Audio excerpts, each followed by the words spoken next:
કેમ છો વિદ્યાર્થી મિત્રો? મજામાં? હું N G Solanki, Meghdoot Vidya Vihar high school and higher secondary school Maninagar, ધોરણ 12, વિષય વાણિજ્ય વ્યવસ્થા અને સંચાલન, જેમાં પ્રકરણ 1, 2 અને 3નો અભ્યાસ કર્યા બાદ આજના વિડીયોમાં આપણે પ્રકરણ 4 વ્યવસ્થા તંત્ર વિશે અભ્યાસ કરીશું.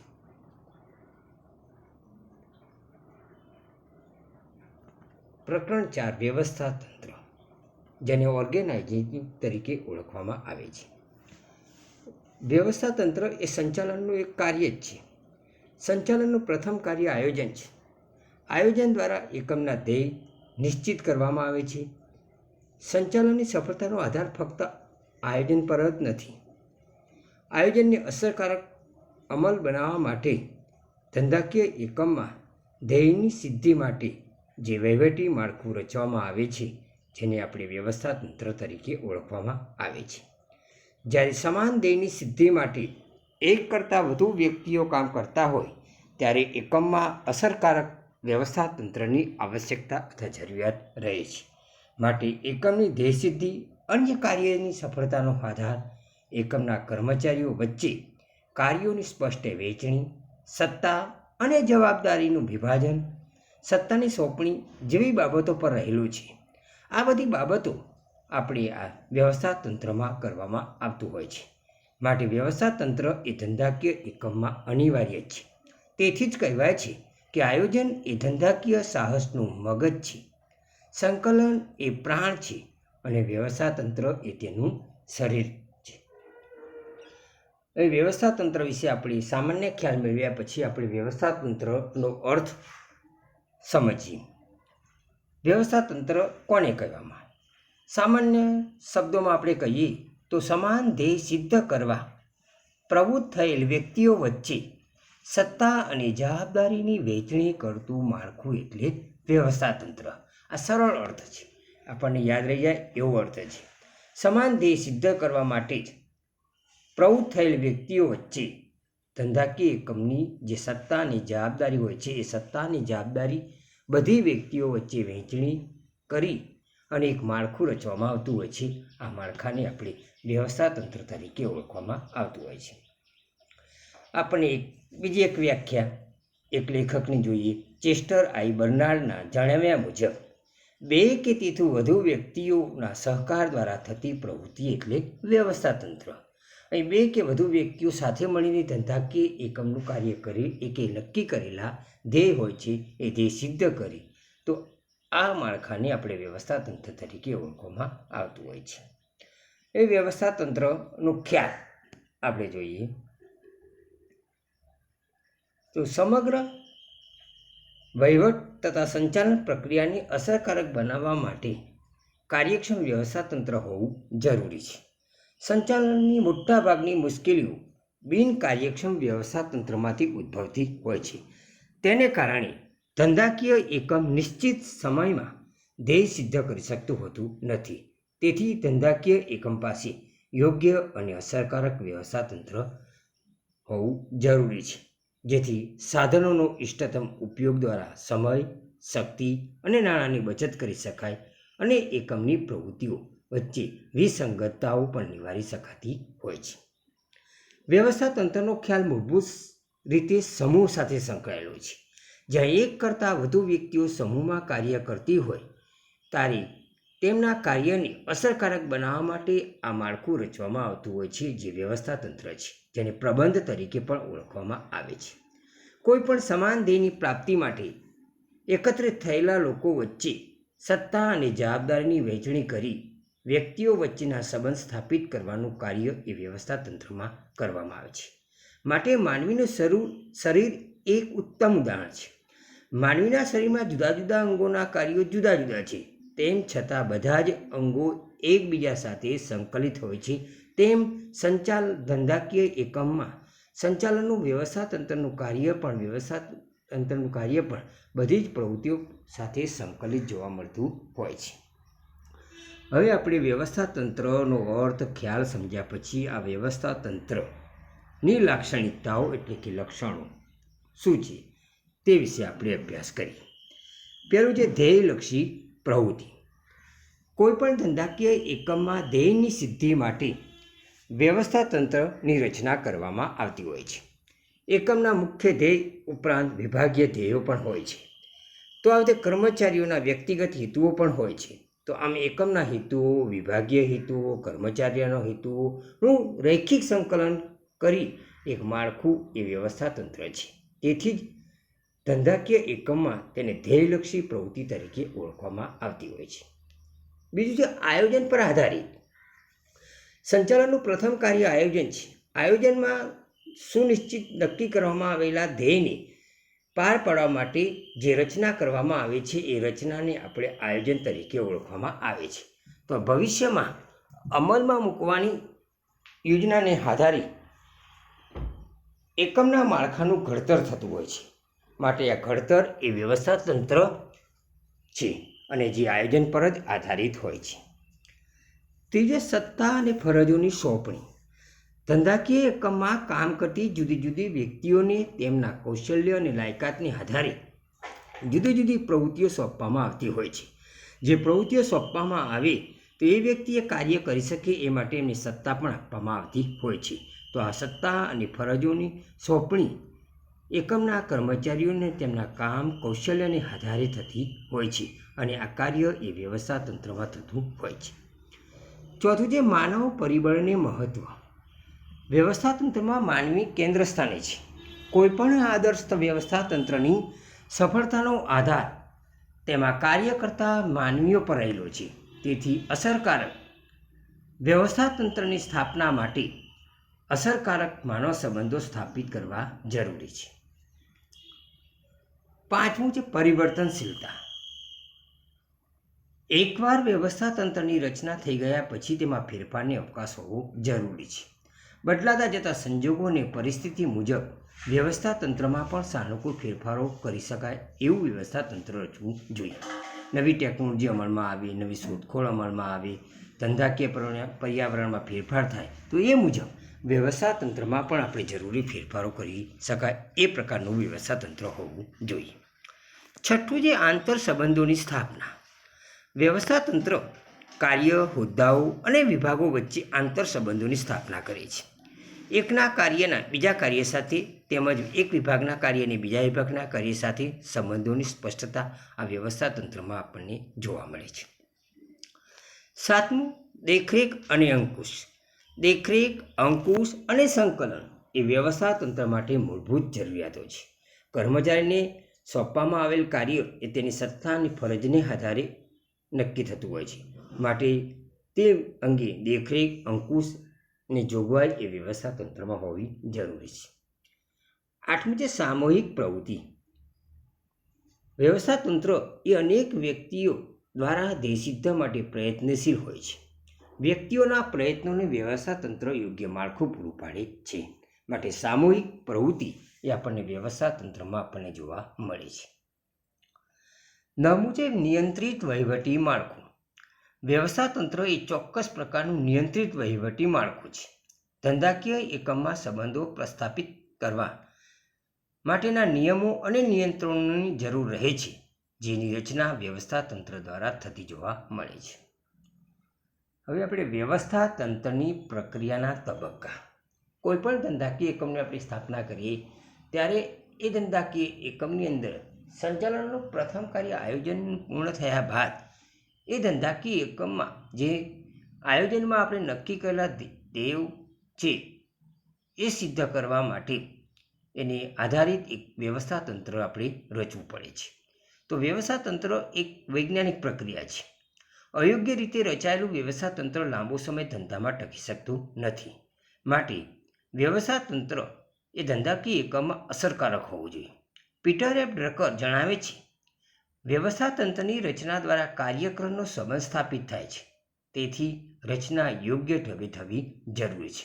એટલે કે વ્યવસ્થા તંત્ર ધંધાકીય એકમમાં કેવી રીતે તૈયાર કરવું એ માટે એના પ્રક્રિયાના તબક્કા જે તમારે ક્રમવાર યાદ રાખવા જરૂરી છે. પહેલું છે હેતુઓની સ્પષ્ટતા. ધંધાકીય એકમમાં વ્યવસ્થા તંત્રની રચના કરતા પહેલા એકમના હેતુઓ અંગે સ્પષ્ટતા હોવી જરૂરી છે. એકમ એ સિદ્ધ કરવાના મુખ્ય અને ગૌણ હેતુઓ કયા છે એને આધારે વ્યવસ્થા તંત્રનું માળખું ઘડવામાં આવતું હોય છે. તો અહીં સૌપ્રથમ ધંધાકીય એકમમાં હેતુઓ નક્કી કરી અને હેતુઓની સ્પષ્ટતા કરવામાં આવે છે અને એના આધારે જ વ્યવસ્થા તંત્રની રચના એનું દિશાનું પ્રથમ પગથિયું આપણને જોવા મળે છે. બીજો, કાર્યોની યાદી.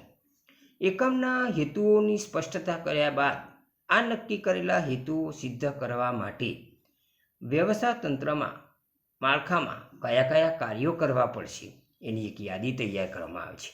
આ યાદી તૈયાર કરવાથી કોઈ મહત્ત્વનું કાર્ય ન રહી જાય અથવા કોઈ કાર્ય બેવડાય નહીં તેની ખાસ કાળજી લેવામાં આવતી હોય છે. એટલે કે અહીં બીજા તબક્કામાં આપણે ધંધાકીય એકમમાં હેતુઓ સિદ્ધ કરવા માટે કયા કાર્યો કરવા પડશે એ કાર્યોની યાદી આપણે તૈયાર કરવી પડે છે. ત્રીજું છે કાર્યોનું વિભાગીકરણ. કાર્યોની યાદી તૈયાર થઈ ગયા બાદ આ યાદીમાં દર્શાવેલા કાર્યોમાંથી એકબીજા સાથે સંકળાયેલા તેમજ એક સમાન કાર્યોને એક જૂથમાં મૂકવામાં આવે છે. એટલે કે કાર્યોનું વિભાગીકરણ કરવામાં આવે છે. કાર્યોને વેચાણ વિભાગ, ખરીદ વિભાગ, હિસાબ વિભાગ એ રીતે એનું વર્ગીકરણ કરવામાં આવે છે, જેથી શ્રમ વિભાજન અને વિશેષીકરણ અપનાવી શકાતું હોય છે. ધંધાકીય એકમના સ્વરૂપ અનુસાર, ભૌગોલિક વિસ્તાર અનુસાર, કાર્ય અનુસાર વગેરે પણ વિભાજન થતું હોય છે. ટૂંકમાં ધંધાકીય એકમમાં આપણે જે કાર્યોની યાદી કરી હોય છે એ કાર્યોનું આપણે વિભાગીકરણ કરવામાં આવતું જોવા મળે છે. ચોથું છે વિભાગીય હોદ્દા અને લાયકાત નક્કી કરવી. કાર્યોનું યોગ્ય રીતે વિભાગીકરણ થયા બાદ જે તે વિભાગના કાર્યો જે તે વ્યક્તિ સંભાળી શકે, જવાબદારી સંભાળી શકે તેવા વિભાગીય હોદ્દાઓ નક્કી કરવામાં આવે છે. ખરીદને લગતા કાર્યો ખરીદ વિભાગ, વેચાણને લગતા કાર્યો વેચાણ વિભાગ. તો આ રીતે ધંધાકીય એકમની અંદર જુદા જુદા વિભાગીય અધિકારીઓના હોદ્દા અને એમની લાયકાત નક્કી કરવામાં આવતી જોવા મળે છે. પાંચમું છે સત્તા અને ફરજોની સોંપણી. વિભાગીય હોદ્દાઓ, પેટા વિભાગીય હોદ્દાઓ, લાયકાતો નક્કી કર્યા બાદ વિભાગીય અધિકારીઓને તેમની ફરજો સફળતાપૂર્વક પાર પાડી શકે તે માટે તેમના જવાબદારીના પ્રમાણમાં જરૂરી સત્તાની સોંપણી કરવામાં આવે છે. આ ઉપરાંત હોદ્દાની સ્પષ્ટતા પણ સ્પષ્ટ હોવી જરૂરી છે, જેથી કયો હોદ્દો ધરાવતી વ્યક્તિ કોને જવાબદાર છે તે ખ્યાલ થઈ શકે.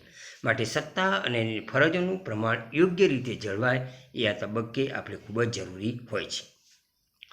છઠ્ઠું છે આંતર સંબંધોની સ્થાપના. વિવિધ વિભાગીય હોદ્દાઓ ધરાવતી વ્યક્તિઓની તેમની સત્તા અને ફરજોની સોંપણી કર્યા બાદ તેમની વચ્ચે આંતર સંબંધોની સ્થાપના સ્પષ્ટ રીતે થવી જરૂરી છે. વિભાગીકરણ દ્વારા વ્યવસ્થા તંત્રમાં સત્તા અને જવાબદારીનું વિકેન્દ્રીકરણ થતું હોય છે. માટે વિકેન્દ્રિત પ્રવૃત્તિઓ અને કાર્યોની સંકલનના હેતુ સાથે આંતર સંબંધોની સ્પષ્ટતા કરવી એ જરૂરી છે. અને સાતમું છેલ્લું મુદ્દો વ્યવસ્થા તંત્રનો નકશો તૈયાર કરવો.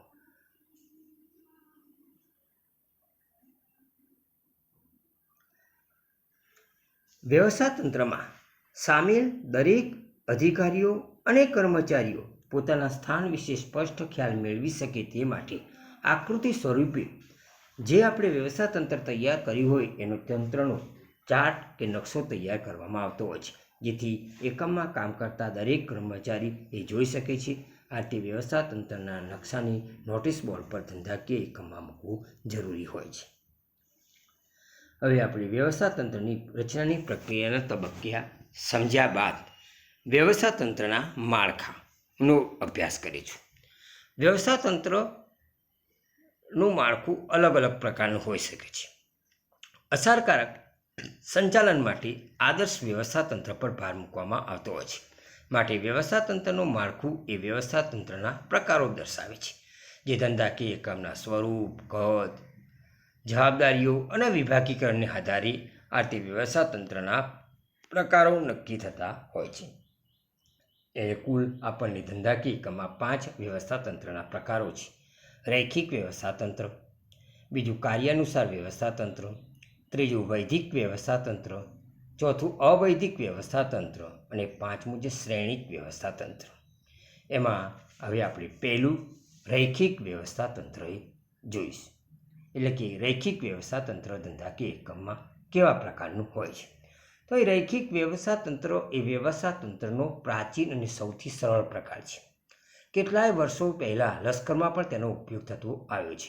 માટે આ વ્યવસ્થાતંત્રને લશ્કરી વ્યવસ્થાતંત્ર તરીકે પણ ઓળખવામાં આવે છે. આ વ્યવસ્થાતંત્રમાં સત્તાનું કેન્દ્રીકરણ ઉચ્ચ સપાટીએ થયેલું હોય છે. સત્તા અને જવાબદારીની વહેંચણી સીધી જ રેખામાં ઉચ્ચ સપાટીથી મધ્ય સપાટી, મધ્ય સપાટીથી તળ સપાટી તરફ કરવામાં આવે છે. એટલે કે ઉપરથી નીચે સીધી જ રેખામાં સત્તાની સોંપણી થતી હોવાથી આવા વ્યવસ્થાતંત્રને રૈખિક વ્યવસ્થાતંત્ર તરીકે ઓળખવામાં આવે છે. દરેક કર્મચારી તેના ઉપરી અધિકારીને જવાબદાર હોય છે. માટે આ પ્રકારના વ્યવસ્થાતંત્રમાં ઉચ્ચ સ્થાને પ્રમાણમાં સત્તા વધુ હોય છે, જ્યારે નીચેના સ્થાને સત્તા આપણને ઓછી જોવા મળે છે. વ્યવસ્થાતંત્રની રચના. હવે વ્યવસ્થાતંત્ર ધંધાકીય એકમની અંદર એટલે કે રૈખિક વ્યવસ્થાતંત્ર જો રચવામાં આવ્યું હોય તો રૈખિક વ્યવસ્થાતંત્ર ધંધાકીય એકમના જુદા જુદા વિભાગોમાં વહેંચી દેવામાં આવે છે, જે માટે અલગ અલગ વિભાગીય અધિકારીની નિમણૂક કરવામાં આવતી હોય છે. આ વિભાગીય અધિકારી પોતાના વિભાગના કાર્ય માટે ઉપરી અધિકારીને જવાબદાર બનતો હોય છે. વિભાગીય અધિકારીને તેના પોતાના વિભાગ માટે જરૂરી એવી તમામ સત્તા આપવામાં આવતી હોય છે. આ પ્રકારના વ્યવસ્થાતંત્રની રચના કાર્ય અનુસાર નહીં પરંતુ વિભાગો મુજબ કરવામાં આવે છે, માટે એને વિભાગીય વ્યવસ્થાતંત્ર તરીકે પણ ઓળખવામાં આવે છે. અહીં આપણે રૈખિક વ્યવસ્થાતંત્રનું તમને ચાર્ટ આપવામાં આવે છે. રૈખિક વ્યવસ્થાતંત્ર સૌપ્રથમ ઉચ્ચ સપાટી સંચાલક મંડળ જનરલ મેનેજર, જે આપણે સંચાલનની સપાટીઓ અગાઉના પ્રકરણમાં આપણે અભ્યાસ કર્યો એ મુજબ એનું વ્યવસ્થાતંત્ર 3 સપાટીમાં વહેંચાયેલું જોવા મળે છે. અહીં સંચાલક મંડળના જનરલ મેનેજર જે ઉચ્ચ સપાટી ધરાવે છે. ત્યાર પછી જુદા જુદા ધંધાકીય એકમના વિભાગો હોય છે. ઉત્પાદન વિભાગ, ખરીદ વિભાગ, વેચાણ વિભાગ. આ ઉત્પાદન વિભાગ, વહીવટી વિભાગ અને વેચાણ વિભાગ એ આપણને મધ્ય સપાટીએ જોવા મળતા હોય છે. આ વિભાગીય અધિકારીઓના હાથ નીચે ઉત્પાદન વિભાગમાં ખરીદ અધિકારી હોઈ શકે, ઉત્પાદન અધિકારી હોઈ શકે. વહીવટી વિભાગની અંદર વહીવટી અધિકારી હોઈ શકે અને હિસાબી અધિકારી હોઈ શકે છે. વેચાણ વિભાગમાં વેચાણ અધિકારી હોય છે અને વિજ્ઞાપન અધિકારી હોય છે. આ જે તે વિભાગમાં આ અધિકારીઓની નિમણૂક કરવામાં આવે છે. ત્યારબાદ સૌથી નીચેની સપાટીએ તમને કારકુન, સુપરવાઇઝર, સેલ્સમેન, કર્મચારીઓ, ફોરમેન, આ બધા જે કર્મચારીઓ હોય છે જે આપણને તળ સપાટીએ જોવા મળે છે. સત્તા ઉપરની સપાટીથી મધ્ય સપાટી, મધ્ય સપાટીથી તળ સપાટી સીધી જ રેખામાં આવતી હોય છે. કોઈ પણ એક કર્મચારી તેના ઉપરી અધિકારીને જવાબદાર બનતો હોય છે, માટે આ રૈખિક વ્યવસ્થાતંત્ર તરીકે ઓળખવામાં આવે છે. અહીં રૈખિક વ્યવસ્થાતંત્રમાં સર્વોચ્ચ સંચાલક મંડળ જ હોય છે, જેઓ ધંધાકીય એકમના નીતિ વિષયક નિર્ણયો લે છે, જેમની પાસેથી જનરલ મેનેજર જરૂરી એવી સત્તા પણ મેળવતા હોય છે. જનરલ મેનેજરનું સ્થાન એ મુખ્ય વહીવટી અધિકારી તરીકેનું હોય છે, જે સંચાલક મંડળે લીધેલા નિર્ણયોનો અમલ વિભાગીય અધિકારીઓ પાસે કરાવે છે. ઉપરના આપણે ચાર્ટમાં વ્યવસ્થાતંત્રમાં ઉત્પાદન, વેચાણ અને વહીવટી એમ 3 વિભાગમાં વહેંચાયેલું છે. દરેક વિભાગના મહત્વના કાર્યોને ખરીદ, ઉત્પાદન અને વેચાણ અધિકારી જેવા અધિકારીઓ પણ નિમાય છે, જેઓ પોતાના વિભાગ માટે સંપૂર્ણ જવાબદાર બનતા હોય છે. તેમના હાથ નીચે સુપરવાઇઝર, ફોરમેન, કારકુન આ બધા કર્મચારીઓ હોય છે. ફોરમેનનો હાથ નીચે કામદારનો કાર્ય કરે છે. તો આ રૈખિક વ્યવસ્થાતંત્રમાં સત્તા આપણને ઉચ્ચ સપાટીથી તળ સપાટી તરફ જતી હોવાને કારણે એ તળ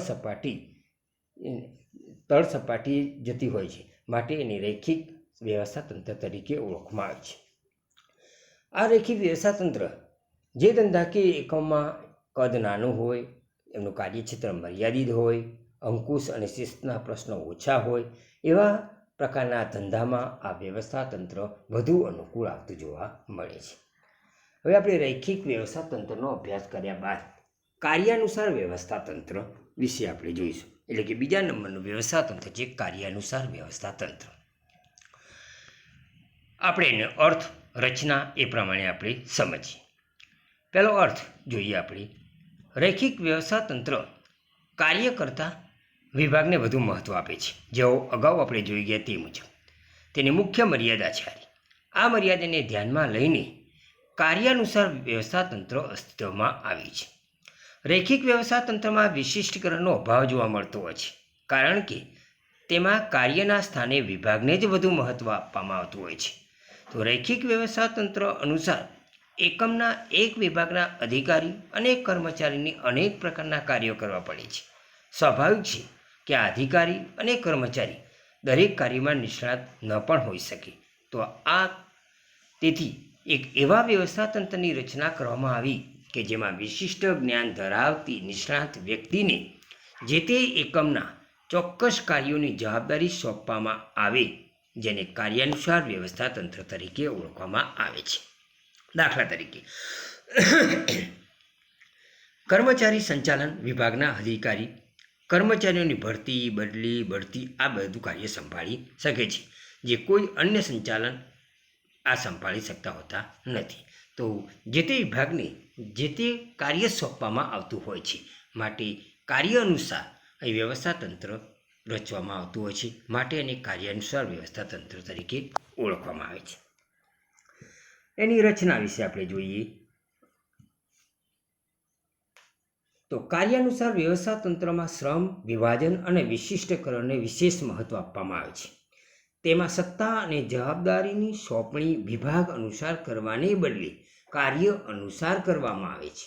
માટે દરેક કાર્ય માટે અલગ અલગ નિષ્ણાતોની નિમણૂક કરવામાં આવતી હોય છે. આ નિષ્ણાતો ફક્ત સલાહકાર હોતા નથી, પોતાના કાર્યના વહીવટી અધિકારીઓ પણ છે, જે પોતાને સોંપાયેલ કાર્ય માટે સંપૂર્ણ રીતે જવાબદાર પણ હોય છે.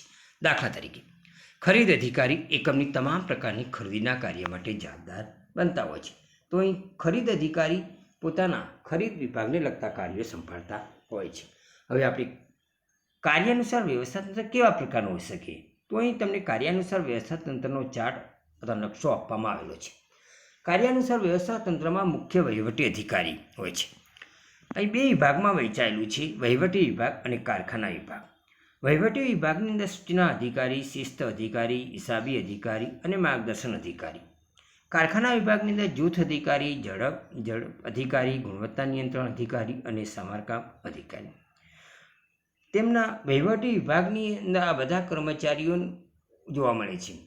કારખાના વિભાગમાં કામદારો જોવા મળે છે. અહીં કર્મચારી કામદારો કોઈ વહીવટી વિભાગના એક જ અધિકારીને જવાબદાર બનતા નથી. કર્મચારી સૂચના અધિકારીને પણ જવાબદાર છે, શિસ્ત અધિકારીને પણ જવાબદાર છે, હિસાબી અધિકારીને પણ જવાબદાર છે અને માર્ગદર્શન અધિકારીને પણ જવાબદાર બનતા હોય છે.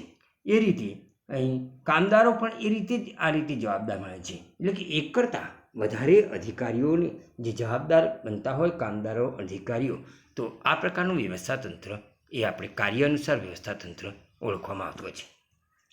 અહીં કાર્યાનુસાર વ્યવસ્થા તંત્રમાં સર્વોચ્ચ સત્તા મુખ્ય વહીવટી અધિકારી પાસે હોય છે. ચાર્ટમાં જણાવ્યા મુજબ એકમને બે વિભાગમાં વહેંચવામાં આવી છે. દરેક વિભાગના કાર્યોની યાદી નક્કી કરી છે. તેના આધારે કાર્યોના ભાગ નક્કી કરી જુદા જુદા જવાબદાર અધિકારીને સત્તાની સોંપણી કરવામાં આવી છે અને દરેક અધિકારી એકમના દરેક કર્મચારીને તેના કાર્ય અંગેના હુકમો, આદેશો આપી શકતા હોય છે. તો આ પ્રકારના વ્યવસ્થા તંત્રની રચના કરતી વખતે ખાસ ધ્યાન રાખવું જોઈએ કે કોઈ પણ કાર્ય સોંપાયા વિનાનું ન રહી જાય. કોઈ કાર્યની સોંપણી બેવડાય નહીં. જે ધંધાકીય એકમના કાર્યોમાં સ્વરૂપમાં ભિન્નતા આપણને જોવા મળતી હોય, તો એવા એકમો માટે આ પ્રકારનું વ્યવસ્થા તંત્ર વધુ અનુકૂળ આવતું હોય છે. ત્રીજું વ્યવસ્થા તંત્ર છે વૈધિક વ્યવસ્થા તંત્ર. એકમના સંચાલકો નિશ્ચિત ધ્યેયને સિદ્ધ કરવા માટે વ્યક્તિ અને કાર્ય વચ્ચેના સંબંધોનું વિધિસર જે રીતે માળખું તૈયાર કરવામાં આવે તેને વૈધિક વ્યવસ્થા તંત્ર તરીકે ઓળખવામાં આવે છે. તો અહીં રૈખિક વ્યવસ્થા તંત્ર તેમજ કાર્યાનુસાર વ્યવસ્થા તંત્ર એ વૈધિક વ્યવસ્થા તંત્રના પ્રકારો જ છે. કારણ કે આ પ્રકારના વ્યવસ્થા તંત્રમાં કાર્યની જવાબદારી નિભાવવા માટે જરૂરી સત્તા સોંપણી થતી હોય છે અને તાબેદારો એના ઉપરી અધિકારીને જવાબદાર બનતા હોય છે. તો વૈધિક વ્યવસ્થા તંત્ર એ ધંધાકીય એકમને ધ્યાનમાં રાખીને તૈયાર કરવામાં આવે છે. એકમે જે ધ્યેય સિદ્ધ કરેલા છે તેને પૂર્ણ કરવા માટે જ આ પ્રકારનું વ્યવસ્થા તંત્ર રચવામાં આવતું હોય છે. માટે એને વૈધિક વ્યવસ્થા તંત્ર તરીકે ઓળખવામાં આવતું હોય છે. હવે વૈધિક વ્યવસ્થા તંત્ર કયા લક્ષણો ધરાવે છે, આપણે એક એક વાક્યની અંદર જ છે જે આપણે એનો અર્થ જોઈ ગયા એ મુજબ. પહેલું છે વૈધિક માળખું. તો ધંધાકીય એકમમાં નિશ્ચિત ધ્યેયને સિદ્ધ કરવા માટે સંચાલકો આ રીતે વૈદિક માળખાની રચના કરે છે. એટલે કે એમાં ધંધાકીય એકમના ધ્યેય નક્કી થતા હોય છે અને ધ્યેયને પૂર્ણ કરવા માટે જ આવું માળખું રચાય છે, જે માળખું વૈદિક વ્યવસ્થા તંત્ર છે. અપરિવર્તનશીલ. આ પ્રકારના વ્યવસ્થા તંત્રમાં કર્મચારીનું સ્થાન મોટે ભાગે અપરિવર્તનશીલ જોવા મળે છે, કારણ કે કર્મચારીનું સ્થાન એકવાર નિશ્ચિત કર્યા બાદ તેમાં ફેરફાર થતો હોતો નથી. ત્રીજું છે ઉપરથી નીચે સત્તાની સોંપણી. સત્તાની સોંપણી ઉપરી અધિકારી દ્વારા કરવામાં આવે છે અને એનું સ્થાન ઉપરથી નીચે તરફ થતું હોય છે. ચોથું છે મોટું કદ. આ પ્રકારનું માળખું મોટું કદ ધરાવતું હોય છે, કારણ કે ધંધાકીય એકમના નક્કી કરેલા ધ્યેયો પૂર્ણ કરવા માટે ધંધામાં જ રચવામાં આવતું વ્યવસ્થા તંત્ર છે. જે એકમનું કદ મોટું હોય તો વ્યવસ્થા તંત્ર પણ મોટું હોય છે. પાંચમું છે ચોક્કસ સંબંધો. વિધિસર રીતે માળખાની રચના થતી હોવાથી કર્મચારીઓ વચ્ચેના સંબંધો સ્થાપિત થતા હોય છે. છઠ્ઠું છે માહિતી સંચાર. માહિતી સંચારમાં વૈદિક પ્રકારના માર્ગો દ્વારા જ થતું હોય છે. અવૈદિક માહિતી સંચારને કોઈ સ્થાન આપવામાં આવતું નથી. હવે એના પછીનું વ્યવસ્થા તંત્ર આપણે જોઈએ છીએ અવૈદિક વ્યવસ્થા તંત્ર. અવૈદિક વ્યવસ્થા તંત્ર એટલે કે કોઈ પણ સભાનતાપૂર્વકના હેતુ સિવાય સામૂહિક પરિણામોમાં ફાળો આપવા માટે આપોઆપ રીતે રચાયેલું આંતરિક સંબંધોનું માળખું એટલે અવૈદિક વ્યવસ્થા તંત્ર. તો અવૈદિક વ્યવસ્થા તંત્રની અંદર અહીં આંતરિક સંબંધોને ધ્યાનમાં રાખી અને આ માળખું રચવામાં આવતું હોય છે. વ્યવસ્થા તંત્રમાં કામ કરતી વ્યક્તિઓ વચ્ચે અનિવાર્યપણે વિશિષ્ટ સામાજિક સંબંધોનો વિકાસ થાય અને આ સંબંધો વ્યવસ્થા તંત્રમાં કુદરતી કે અવૈધિક રીતે ઉદ્ભવતા હોય છે. તો આવા સંબંધોની સ્થાપના કરવામાં આવતી હોતી નથી. તેથી વૈદિક વ્યવસ્થા તંત્રની જેમ નકશો બનાવી શકાતો પણ નથી, પરંતુ અવૈદિક વ્યવસ્થા તંત્ર એ વૈદિક વ્યવસ્થા તંત્રનો એક પડછાયો છે. વૈદિક વ્યવસ્થા તંત્રમાં જ તેનો ઉદ્ભવ થાય છે. અવૈદિક વ્યવસ્થા તંત્ર એ વૈદિક વ્યવસ્થા તંત્રનું પૂરક છે. હવે અવૈદિક વ્યવસ્થા તંત્ર કયા લક્ષણો ધરાવે છે, એટલે કે એની લાક્ષણિકતા. તો પહેલું છે અવૈદિક માળખું. આ પ્રકારના વ્યવસ્થા તંત્રનું માળખું અવૈદિક છે, જે આંતર સંબંધોમાંથી ઉદ્ભવે છે. એક જ ઔદ્યોગિક એકમમાં કાર્ય કરતા કર્મચારીઓમાં સમાન ધ્યેયોની પ્રાપ્તિ માટે કુદરતી રીતે જ આ માળખાની રચના થતી હોય છે. બીજું છે માનવ વર્તણૂક પર આધારિત. આ પ્રકારનું વ્યવસ્થા તંત્ર માનવ વર્તણૂક પર આધારિત છે. એક સમાન લાગણી, અભિરુચિ, મૂલ્યો, શોખ, ટેવો અને માન્યતા ધરાવનાર વ્યક્તિઓ દ્વારા વૈદિક માળખામાં અવૈદિક જૂથો રચવામાં આવે છે અને એના આધારે આવું વ્યવસ્થા તંત્ર રચાય છે. ત્રીજું છે પરિવર્તનશીલ. અવૈદિક વ્યવસ્થા તંત્રનું માળખું સંપૂર્ણ રીતે પરિવર્તનશીલ હોય છે. કર્મચારી કોઈ પણ એક વિભાગમાંથી બીજા વિભાગમાં કાર્યની ફેરબદલી કરી શકે છે. નવેસરથી માનવ સંબંધોમાં પણ ફેરફાર કરી શકે છે.